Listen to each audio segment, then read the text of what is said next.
Welcome to Sports Update with Kate. I'm your host, Kate Adams, and we have a very special guest here with me today. We have longtime host of Sports Today, Charles Hannegriff. He also does Tiger Zone for Eagle 98.1. Thank you so much for being here today, Charles. You know, I've been in this thing a long time. Never once did I get a koozie with my name on it. I didn't get coffee mugs. I mean, you got to set up here, and they never did any of this stuff for me.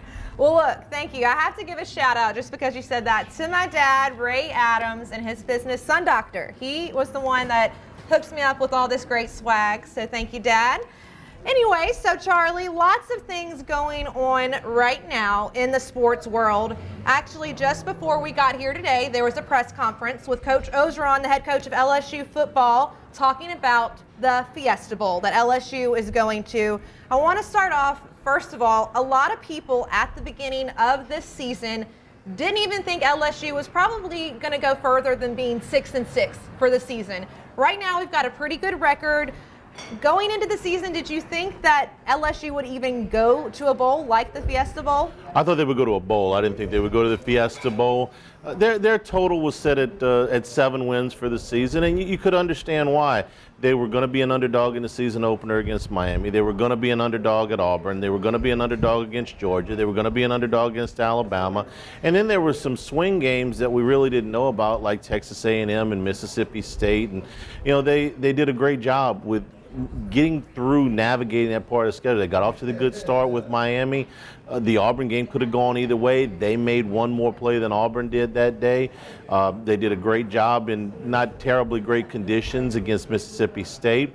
The A&M game didn't fall the way that they wanted to, but they not only won the 50-50 games, they also won the games where they were significant underdogs. They were a 10-point underdog at Auburn and managed to win that game. So I thought they did a really nice job. They had to overcome some injuries. Losing Caleb Von Chasson was a big deal. They lose him in the fourth quarter of the season opener. That was their best pass rusher. They didn't settle on an offensive line until the end of October that they could actually put out there healthy. So navigating through those things, a new quarterback who was not on campus very long when they put him in the starting lineup, a new offensive coordinator. I think all things considered, it was a very, very good year. I agree, but one thing that Coach O did mention in the press conference, well, look, the season didn't really quite end, and it's not over yet because they still have the bowl game, but it didn't really quite end the way they wanted with the Texas A&M loss.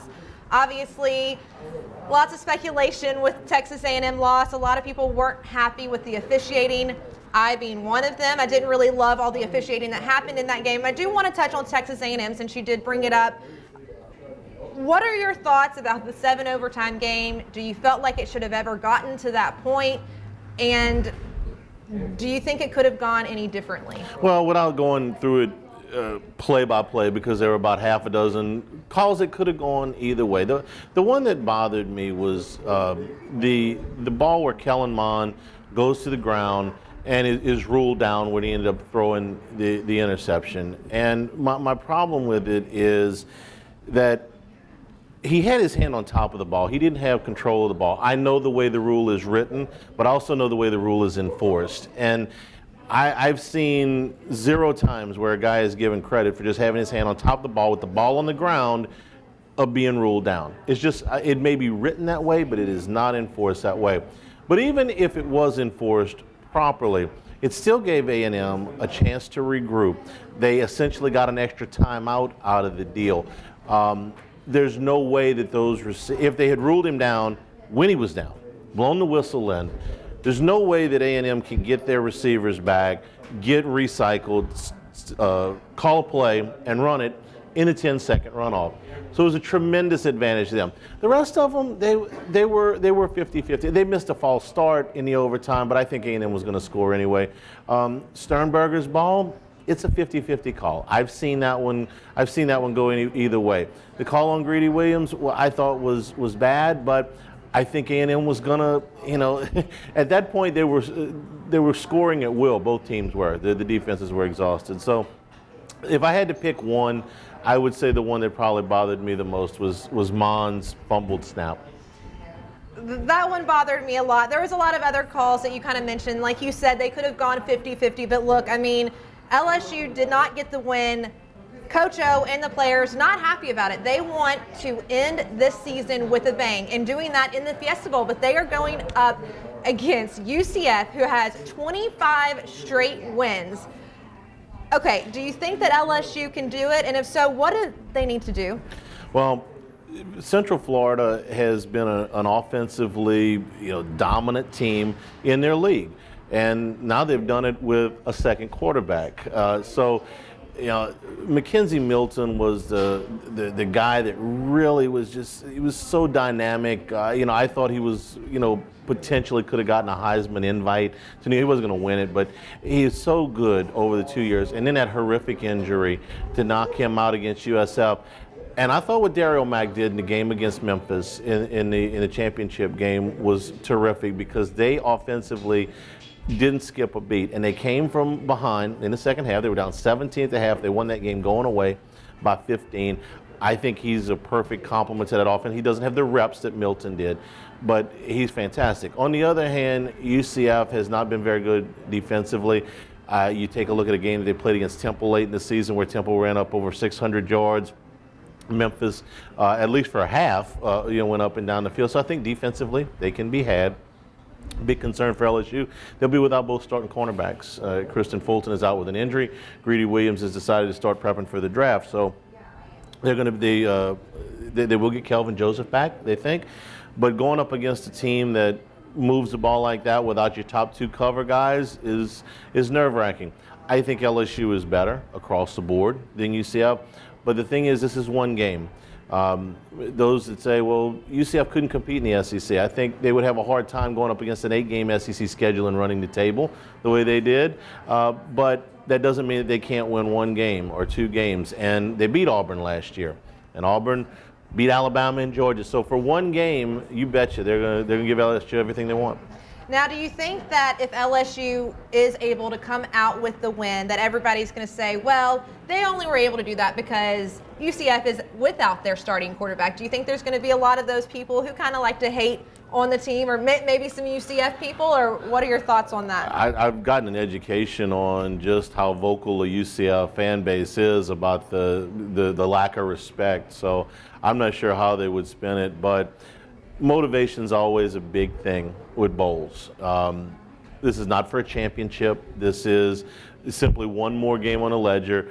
It's not going to make or break either program. So how you focus, how you get your guys to buy in, all of that plays into how the bowl games play out. And you don't always know. Sometimes you see these games, it's like, wow, that team didn't really want to be there, but you never really know until they get there. There's a famous game a few years ago where Pittsburgh played Ole Miss in a bowl game in Birmingham, and it was the third straight time that Pittsburgh had been to this, I think it was a Compass Bowl or whatever, been there 3 straight times, and they had to win the last game of the regular season to get bowl eligible. And their running back was interviewed after the game. He said, "We're so happy we won. We can't wait to go to a bowl game. As long as it's not Birmingham, we're happy." They sent them back to Birmingham, and of course, they got trounced. So level of motivation is always key. I definitely agree with that. I mean, I think you've got to be in the right headspace for a player, and kind of talking about headspace and having the right mindset. I mean, that is a really important factor. Personally, to me, I feel like that is one of the biggest factors when you go into a game. Do you agree that having the right mindset going into that game is It's always really important, factor? but especially in a bowl game, and you have to keep that motivation level. This, I think, is a unique set of circumstances. LSU's never been to the Fiesta Bowl. It takes a special set of circumstances for them to even be eligible. You've got to be really good to where you get in that top 12, but not so good to where you're in the playoff or the Sugar Bowl unless the playoff happens to be there in that year. UCF is a unique opponent in that they've got the nation's longest winning streak. LSU hasn't played them. They have gained an awful lot of notoriety because of that streak. I think there's a lot of motivating factors. I think it's easier to get, this is my thinking, I'm not playing. I think it's easier for them to get up for this game than it would be for a Florida Bowl against a team that they had played before. For instance, if they had gone to the Outback Bowl, they would have played Iowa. If they had gone to the Capital One Bowl, the Citrus Bowl, they would have played Penn State. They've done both of those things in the very recent past, and I don't think that the fan base would have been over the moon for that. This is different. This is unique. And so I'm hoping that that plays to LSU's advantage. I do too, and I think going up against a team that has 25 straight wins will help give them that motivation that they need. I do want to touch on UCF some more because, like we said, 25 straight wins. What does it take for a school like UCF to get in the playoffs? They've got a schedule up in their non-conference. If you look at take Boise State, for instance. When Boise State was on the rise and they pulled that big Fiesta Bowl upset against Oklahoma, we saw them follow that up with some big non-conference games against Georgia, against Virginia Tech, against Oklahoma State. And I think that's what UCF's going to have to do. Now, they'll tell you that, hey, we're trying to do that and nobody will schedule us. But you take a team like the University of Florida, and they're not dying to go down the road and play in Orlando on somebody else's home field because they don't have to. They're the University of Florida. And same thing for Florida State, same thing for Miami. They did manage to get a game scheduled with Stanford next year. They're playing the back half of a home-and-home with Pitt next year. That's a step in the right direction. But they're probably going to have to suck it up and go a 2-for-1 somewhere and go play somebody like Florida or Georgia or Texas or something like that. Because just in a regular season, they've shown you run through your conference, you win them all, doesn't really matter. You're not going to be in consideration. They're going to have to go put that signature win on the board against somebody from the SEC or the upper end of the ACC or Big 12 to really get the committee's attention. So I don't really know if you know about this, but I'm curious that you bring that up. How does that process work? How do they, if UCF does want to play some more difficult opponents, who makes that decision? What's the process? How does it work? Well, the athletic directors make the non-conference schedules. So basically you call and you start begging. I'm kidding. Well, actually, I'm not kidding. UCF gets on the phone with Florida and said, hey, do you want to play? And they say, okay, well, we'll play a home-and-home. And Florida, of course, says, no, we're not going to your place.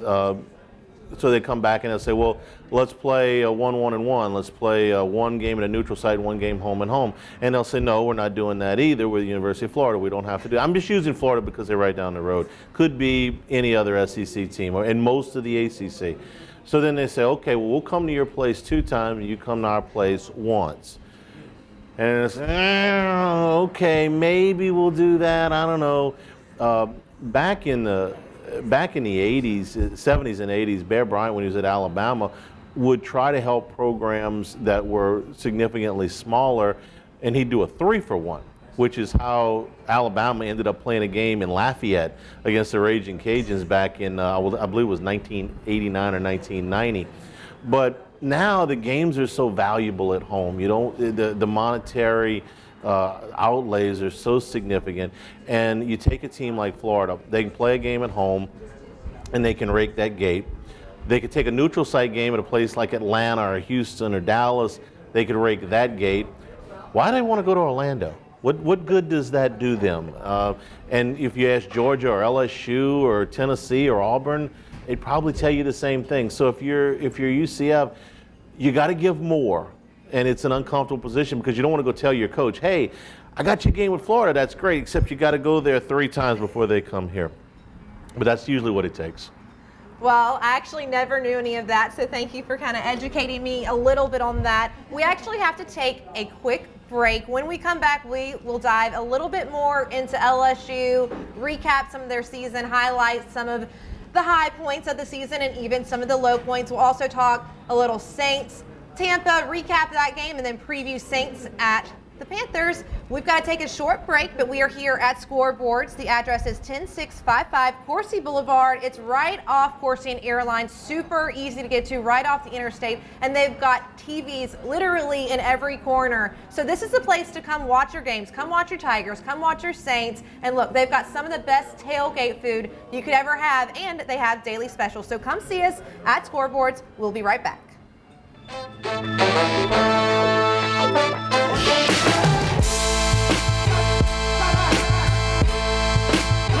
Your dad gave me his baby to go pick up your brother from the airport. Oh, honey, just take Mom's car. She just had navigation installed. I totally got this. We were just there.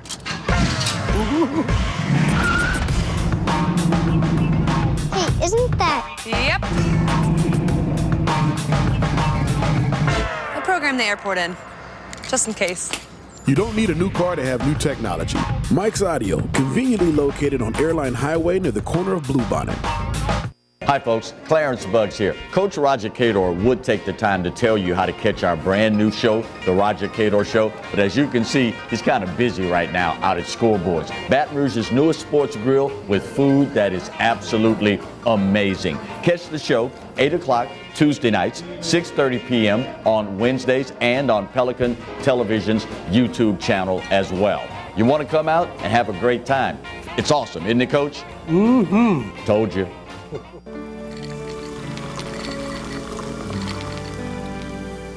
No one can stop me when I taste the feeling. Nothing could ever bring me down.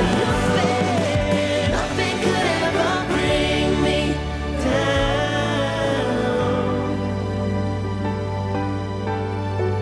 Taste the feeling.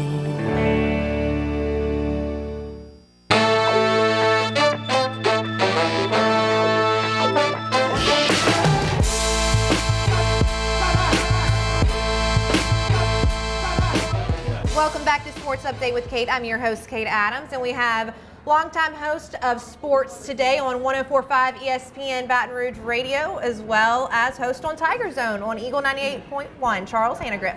Thank you, Charles, for being here. All right, Charles, we were just talking a lot about the bowl game for LSU, the Fiesta Bowl. A big topic of conversation. You kind of touched on it a little bit earlier, but Greedy Williams did declare that he will be entering the 2019 NFL Draft.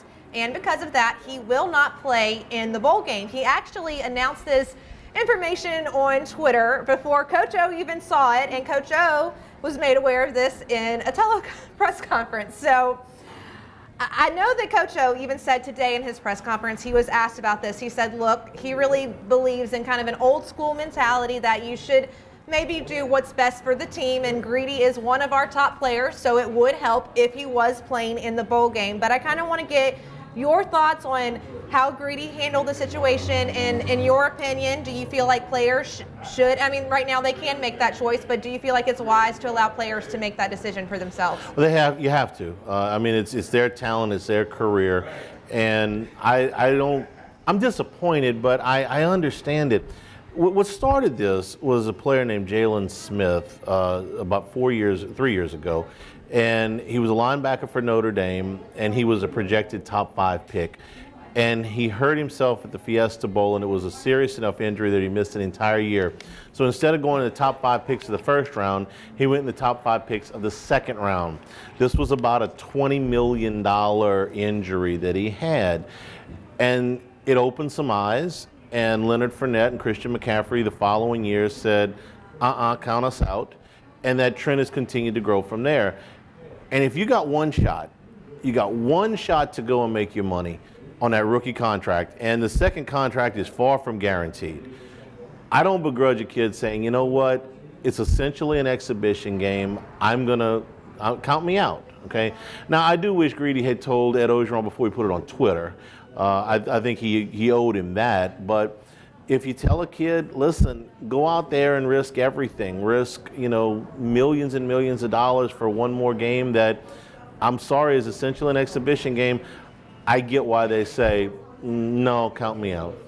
I mean, I honestly agree with that completely. I mean, this is the guy's career for the rest of his life. This is how he plans to make his money, and in playing in this one game, if it's life-changing money. And you can get an insurance policy, but they're not the easiest things to collect on, and they're expensive. There's a player here by the name of Saran Black who sustained basically a career-ending injury, and the amount of red tape he had to cut through to collect on his insurance policy would fill volumes, okay? So it's not just as easily as get online, file a claim, send me my millions. It doesn't work like that. So I understand, again, what these players are saying, that, hey, I got to move on to the next portion of life. Now, if it's a playoff game, that's different, okay? If you're going for a national championship, that's a once-in-a-lifetime thing as well. I think you play in that. The rest of the bowl games, they're fun. We love them. We like to watch. make a trip, everybody gets a reward. But at the end of the day, it's still an exhibition game. That is very true. Okay, another guy that's out, Christian Fulton. Now he's got an ankle injury, which is going to put him out probably for the next 2 to 3 months at least. Do you think that Christian Fulton will return, or what's his status as of now as far as staying at LSU or going? I would expect him to return. Fulton's got upper round ability. And the fact that this injury is going to keep him out through the spring means that he wouldn't be able to go to the combine. He likely wouldn't be at full speed if able to work at all on pro day. So the teams would have to take a leap of faith. When you're making a decision, should you go pro or not, you have to weigh the pros and the cons. And, for a guy like Greedy Williams, it's easy. The pros are, I'm already a top 5 pick, okay? If I come back, I'm not likely to improve on that. But for Christian Fulton, there's no telling how far that injury would drop him. Teams not able to work you out over a period of several months. Well, we saw Jalen Smith dropped an entire round. He's not rated as highly as Smith was. It might drop him more. He comes back and plays next year, he can move himself up significantly. For instance, if Fulton hadn't been hurt and he just finished out the season and had played at the same level over the last 3 games that he played over the first 9, I think Fulton was probably a day 2 selection, round 2 or 3. And I think there's the potential for him with another year to move himself into the first round. Well, that's a lot of money. It works the other way. Then you can make the money by coming back and playing. So if Fulton was healthy, I think it would have been, I think he probably would have gone. Now that this injury is significant enough to take him out of basically the entire pre-draft season, I think he comes back. I think it's the right decision if he does, and I think he'd make a lot of money. Now, do you think if Fulton does come back for an additional year at LSU, what is that going to do for the program, having a guy like him come back? It means everything, because you're going to be without Greedy Williams, and they're going to bring Derek Stingley in, who's the #1 prospect in the country at the other corner. But boy, wouldn't you like to have that one experienced guy out there. Now, Kelvin Joseph has played some, and Kerry Vincent has played some. Terrence Alexander's out of eligibility. But to have a guy like that you can put in there, that #1 cornerback spot, to where you don't have to heap that on Stingley. Stingley's going to have enough pressure on him. You're the #1 prospect in the country. Everybody expects you to be Greedy Williams from the day you hit campus. And I got news for you. Greedy Williams wasn't Greedy Williams the day he hit campus. He was a red shirt. So you'd love to be able to obviously plug in a talented player like Fulton, but also to take the pressure off the other guys, that you guys don't have to be the #1 cornerback from the day we hit camp. And that's for Vincent and Joseph and for Derek Stingley. Okay, talking about recruits, since you did bring it up, what other recruits has LSU got so far that you're really excited about for next season?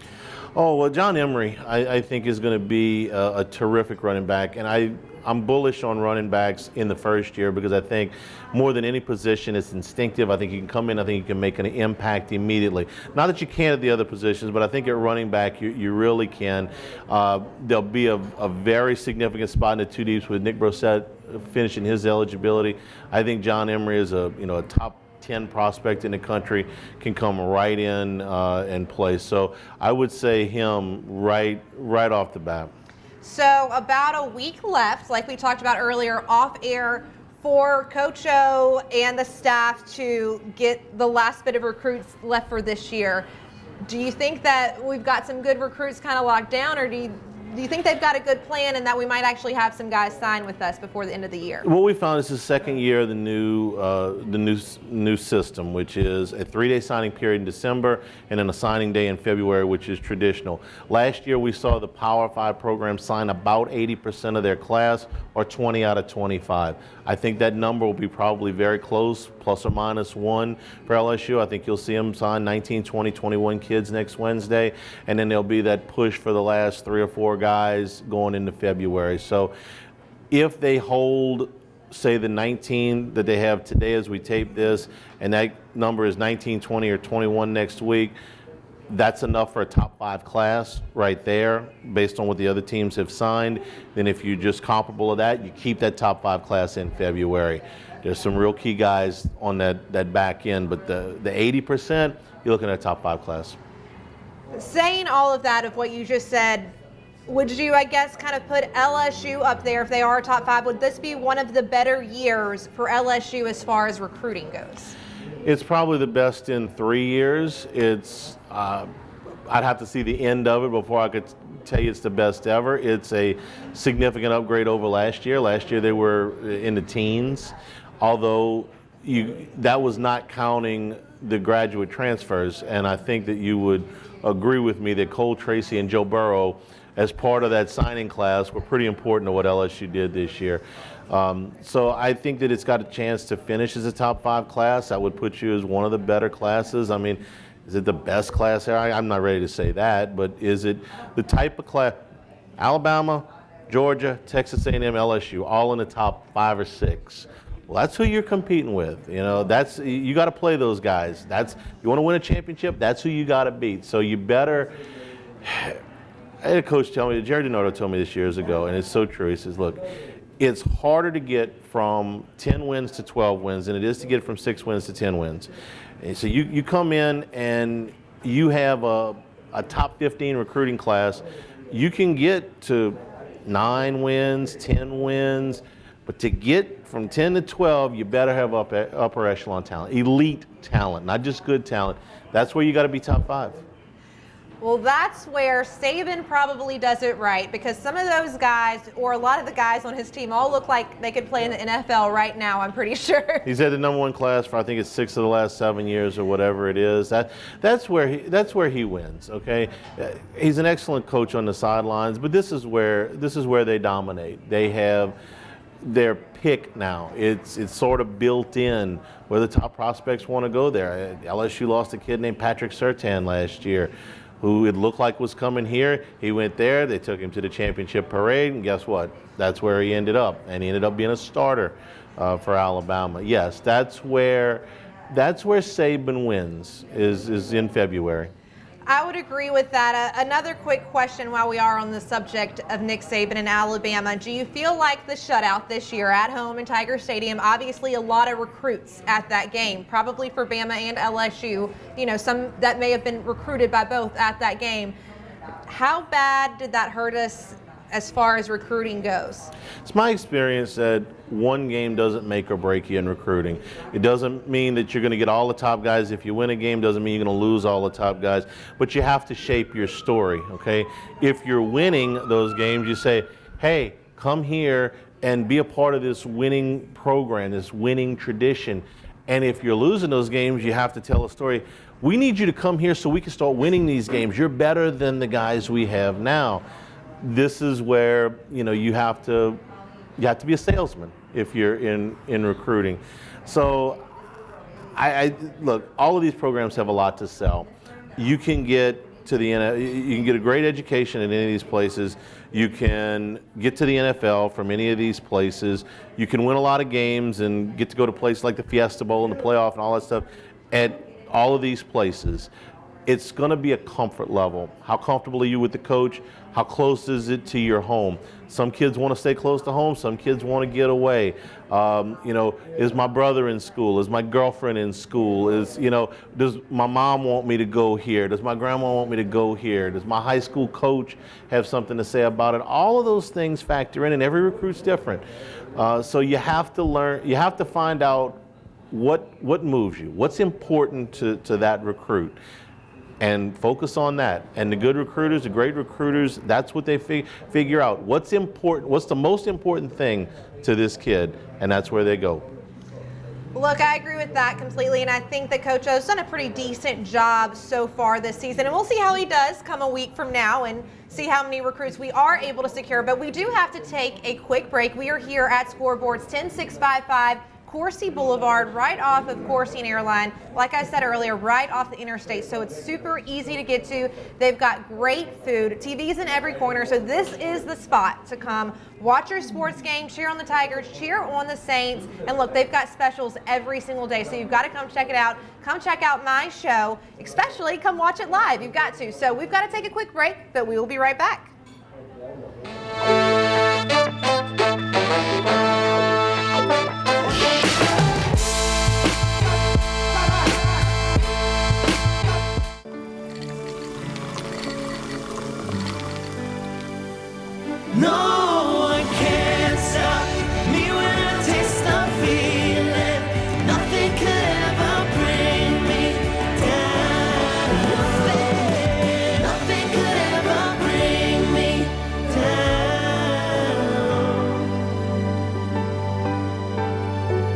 taste the feeling.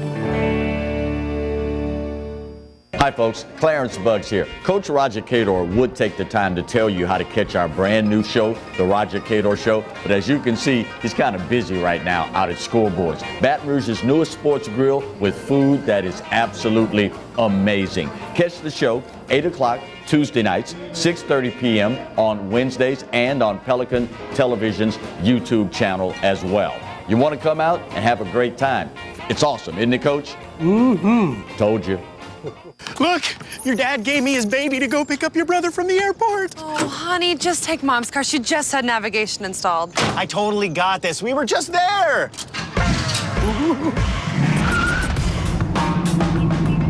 Hey, isn't that? Yep. I programmed the airport in, just in case. You don't need a new car to have new technology. Mike's Audio, conveniently located on Airline Highway near the corner of Bluebonnet.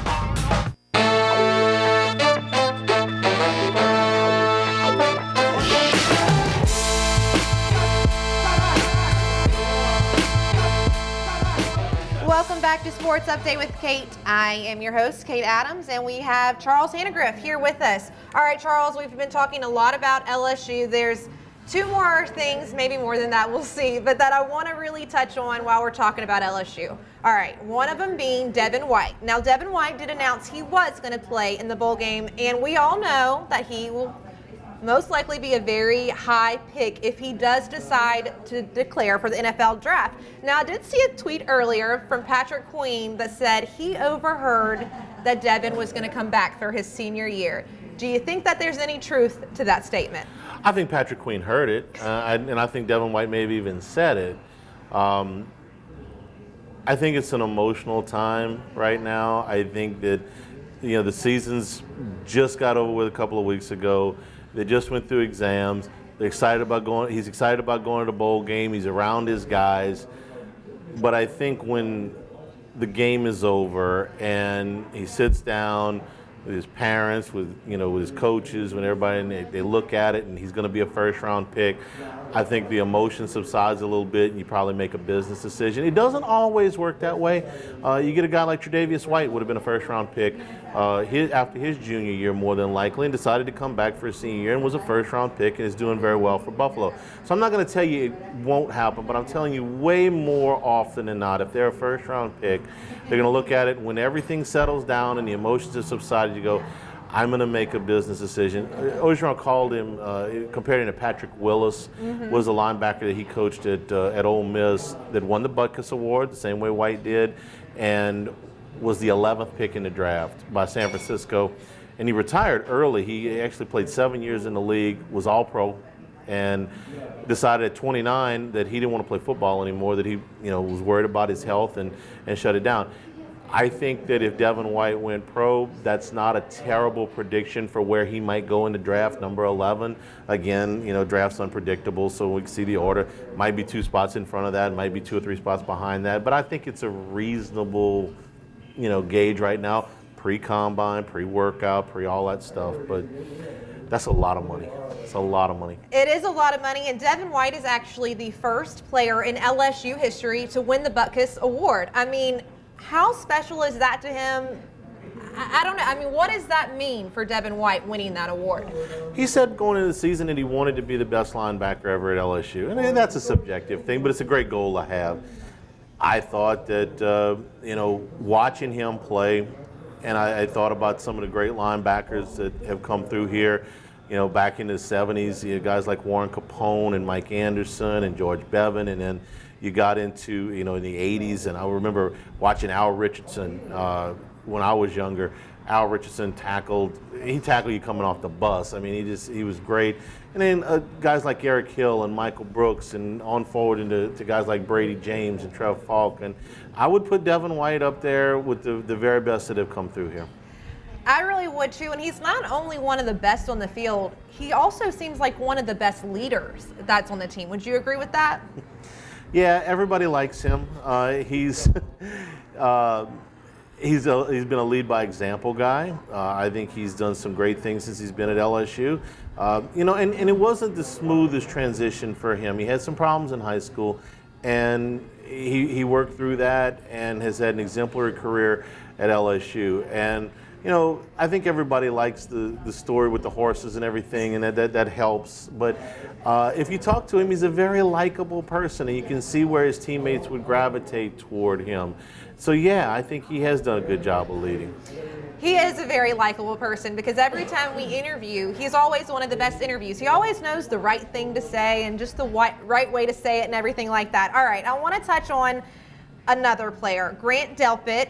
Him and Devin White are actually both named to the AP All-America first team, and then also Greedy Williams and Delpit are named to the Football Writers All-American first team. So let's talk about Grant Delpit. Do you think he's going to stay another year? What can we see from him? I mean, in my mind, I see he's going to stay for another year.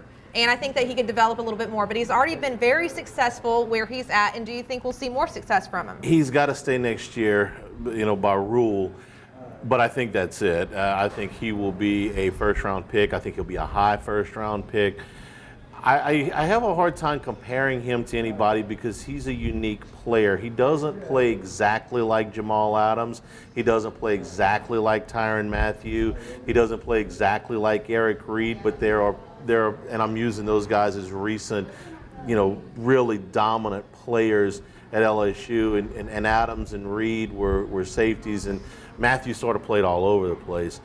He's got a nose for the ball like Mathieu. He's not as good as Mathieu because Mathieu was once in a generation type player, but he's close. He's got a lot of those same characteristics, that nose for the ball. I think he's better in coverage than any safety LSU has had recently.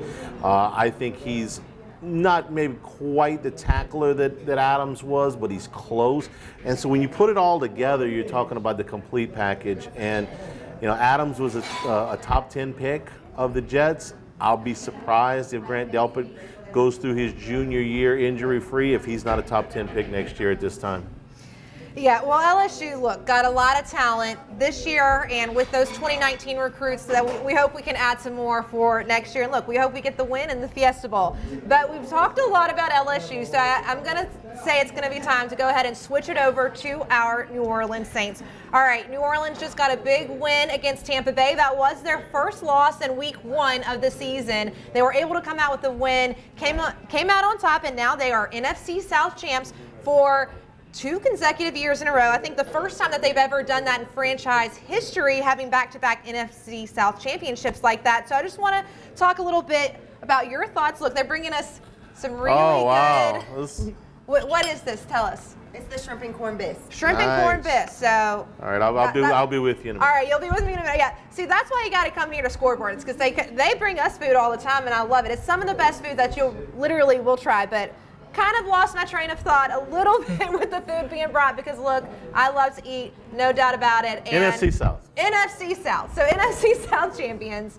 I want to talk about the Saints. Did you think that they were going to get there this season, and what do they need to do for the remainder of the regular season to come out on top? I did think that they were going to win the division again. I did think that they were going to be a Super Bowl contender, and they certainly are. They're at very worst the co-favorites right now.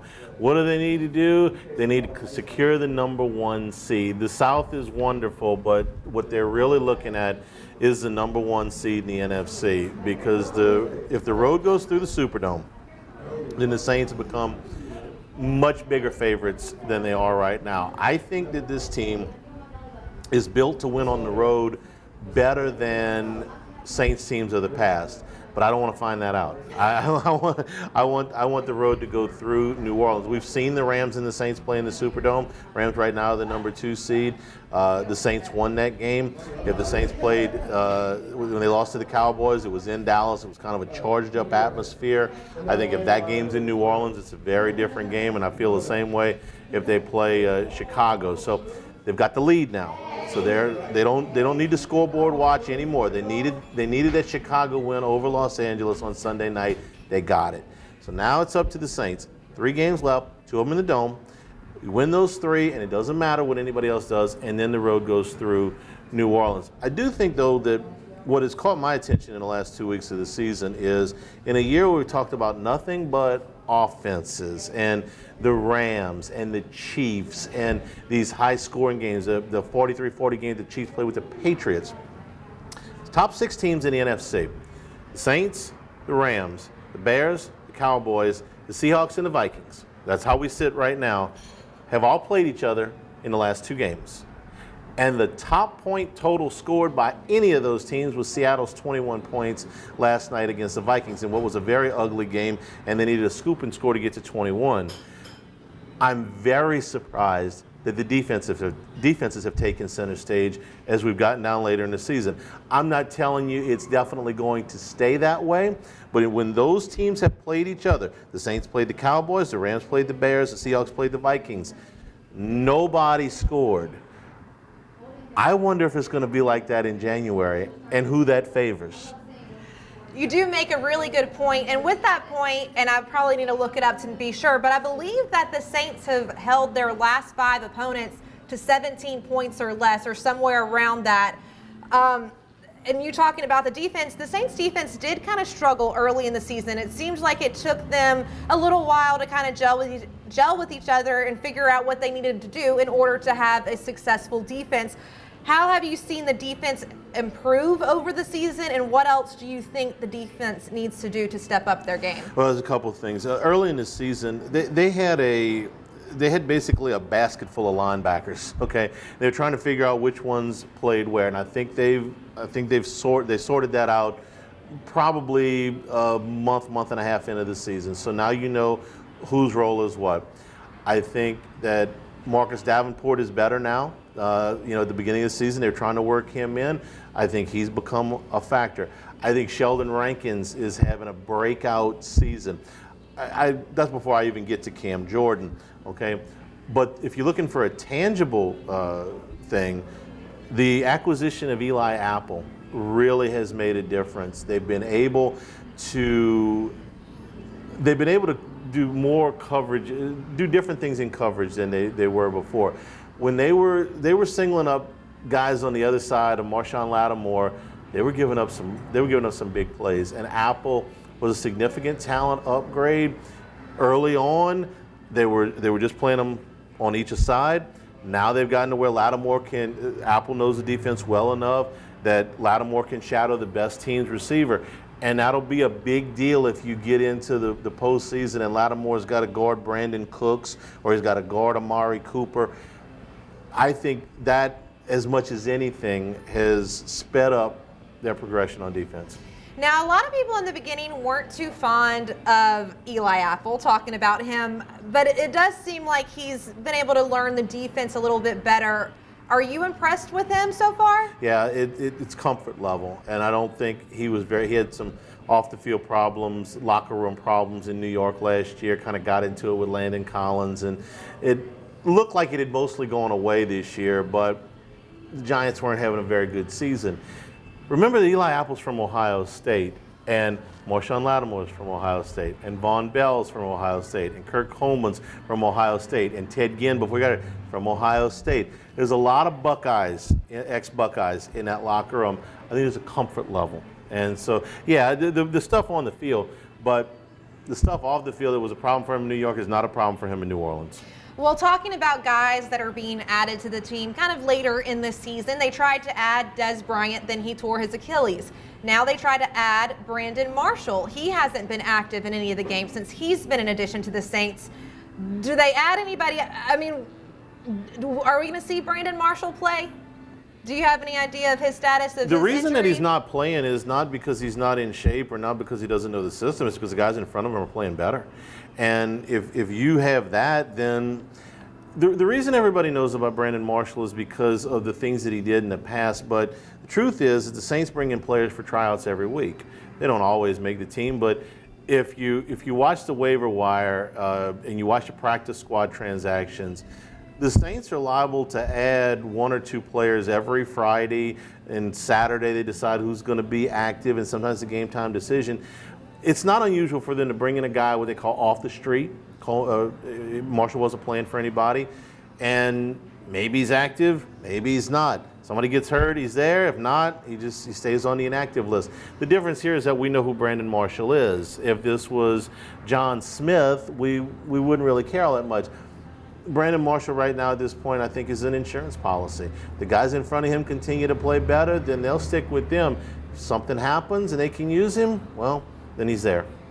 Well, I appreciate you clearing that up for me. All right, guys, we do have to take a quick break. We are here at Scoreboards, 10655 Coursey Boulevard. Come see us because, look, they've got TVs in every single corner. So this really is the best spot to come out and watch all your sports games. They've got bisque that's really great, some shrimp and corn bisque that they just brought up. Look, they've got all types of really good tailgate style food, even stuff that's not tailgate style like chicken Alfredo that Charles had earlier. Some really good stuff. So you've got to come here and check it out. We are here at Scoreboards, but we do have to take a quick break. We will be right back.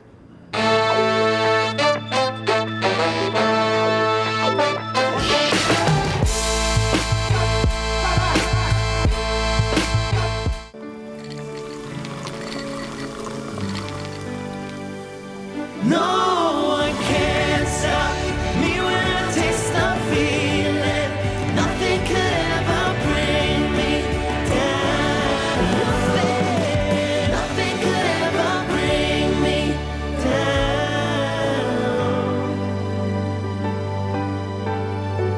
Taste the feeling.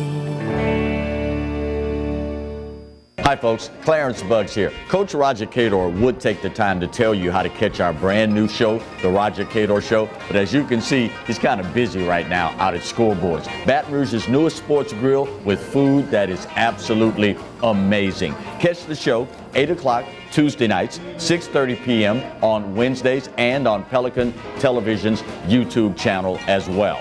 You want to come out and have a great time. It's awesome, isn't it, Coach? Mm-hmm. Told you. Look, your dad gave me his baby to go pick up your brother from the airport. Oh, honey, just take Mom's car. She just had navigation installed. I totally got this. We were just there.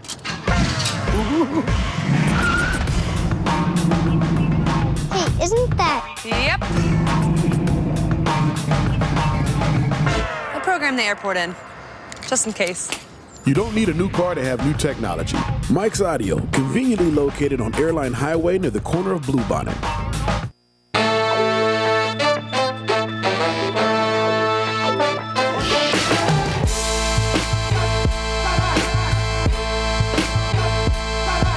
Welcome back to Sports Update with Kate. I'm your host, Kate Adams. We have longtime host of 104.5 ESPN Baton Rouge Sports today, Charles Hannegriff. He also does Tiger Zone on Eagle 98.1. Thank you so much again, Charles, for being here. Really appreciate it. Good to be here with you. Thanks for the... Thank you. And we're always going to feed you and take care of you.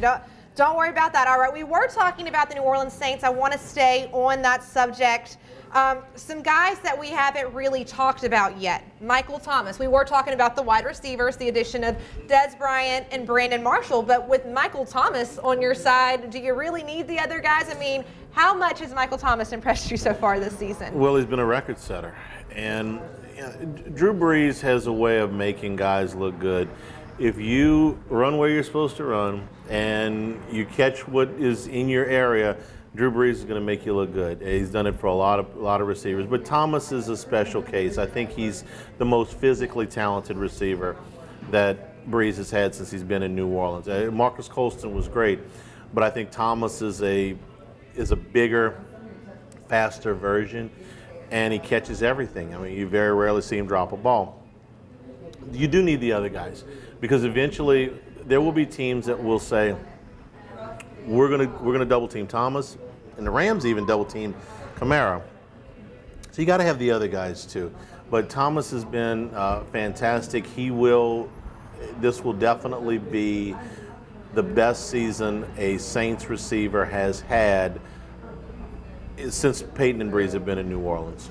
Are you familiar with Michael Thomas' contract? You know, how much longer do we have him? What's the status of the Saints and Michael Thomas right now? Michael Thomas has got another year left on his contract before he's gonna come up. My guess is that he will. We saw the contract that Odell Beckham signed. We saw the contract that Jarvis Landry signed, and my guess is that Michael Thomas will sign for right about that, very, very close to what those numbers are. I think Odell's total was $95 million or $93 million, whatever it was. Michael Thomas will command that kind of money, and my guess is that the Saints will pay it and retain him. Talking about the numbers real quick, you mentioned those numbers. It's really, or it wasn't really common for a wide receiver to get an amount of money like that. Is that the new trend that we're going to see for the foreseeable future? The wide receivers are now a bigger part of the game than the running backs. That's changed from 15 years ago. Yes, you're going to see high dollar contracts for receivers without question.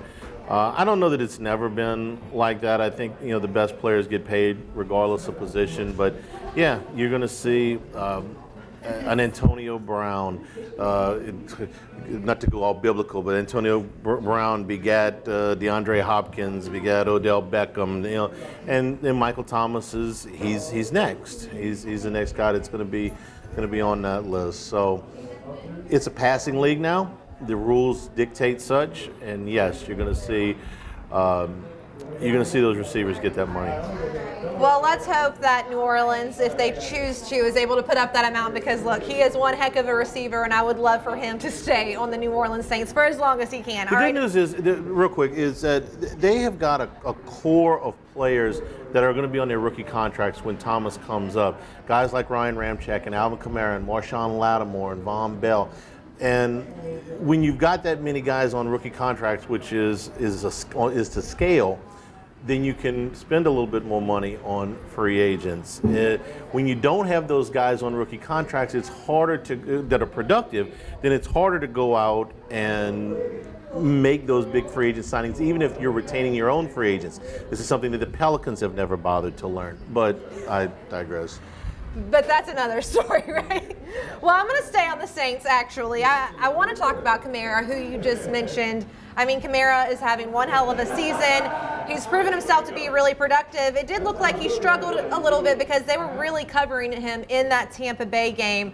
What do we need to see from Kamara moving forward that maybe we haven't seen yet? I don't think he's got to do anything different. I think the way teams defense him. Wow, look at this. This is the setup right here. Whoa. Right. It's a lot of food, guys. It was a lot of food. I don't think he's got to do anything different. I think how teams defense him will dictate how the Saints attack. If you want to put two people on Kamara, that's fine. They've got other guys. And we've seen Breeze complete balls to more players for touchdowns than anybody in NFL history, save for Matt Ryan 2 years ago. He's tied the record. So I think he's proven that if you want to double Michael Thomas, go right ahead. If you want to double Alvin Kamara, go right ahead. We've got other guys. We'll find them. So I don't think Kamara's got to do anything different. I was concerned a little bit with the Mark Ingram suspension at the beginning of the year that the wear and tear might get to him. I thought they did a good job when Ingram came back of backing off of Kamara's touches. So I'm not as concerned about that anymore. He'll be fine. Well, speaking of Mark Ingram, he had a great game, got a touchdown, his 49th rushing touchdown for the Saints, which actually ties Deuce McAllister, excuse me, sorry, I'm getting way too excited because we've got a lot of good food right in front of us, but ties Deuce McAllister for the most in franchise history. Talk about that. Deuce actually gave Mark a little shout out on Twitter, like, hey, welcome to the club or something like that. But just talk about the comparison between those two and Mark Ingram's performance. What I'm impressed about with Mark Ingram is that I think he's really turned things around. I thought the first 3 years he underachieved. They gave up a lot to get him. They gave up another two first round picks to get him. And I didn't think he lived up to that. The last 4 years he really has. He's been that tough between the tackles runner. But that was what they expected. What you didn't see as much of that he's really, really become proficient at is his work in the screen game, his work in pass protection. These are things that he was a star at Alabama. He won the Heisman Trophy. The ball was going to be in his hands. You get into this offense, you still got to do all of that, but you got to do the other things too. You take a guy like Pierre Thomas on his Super Bowl team. He was a good runner. He was a terrific receiver, and he was terrific in pass protection. And that's what Ingram has become. He's become a well-rounded player. He's doing a lot of different things well, and he's an elite power back in this league. So I was real down on him after the first couple of years. I'm very impressed with him now. Look, I am too, and even though he had that 4-game suspension, I decided to keep him on my fantasy team, which he's been producing a lot of points for me so far in the this playoffs? season. Oh, in the playoffs. All right, you got it. I got to tell you. All right, another player that I'm really impressed with, Taysom Hill. I heard somebody call him or compare him to a Swiss Army knife because you can kind of utilize him for everything, and he's actually the first quarterback in NFL history, well, quarterback as we can say, to ever block a punt. Talk about Taysom Hill a little bit. I've never seen anybody like him. We've seen guys that have played multiple roles. You know, Cordell Stewart's nickname was Slash. He was a quarterback slash receiver slash, running back. There's a guy named Jim Jensen who played for the Dolphins years ago who would actually be the third quarterback and he'd go down and cover kicks. But I've never seen anybody do all the things that Taysom Hill does because the read option stuff is still a very new concept where the NFL is concerned. They haven't run a whole lot of that just up until the last couple of years. You didn't want to put your quarter. The Saints would never run that with Drew Brees. Okay, they would never subject Drew Brees to take those kind of hits. But with Taysom Hill, you're willing to do that.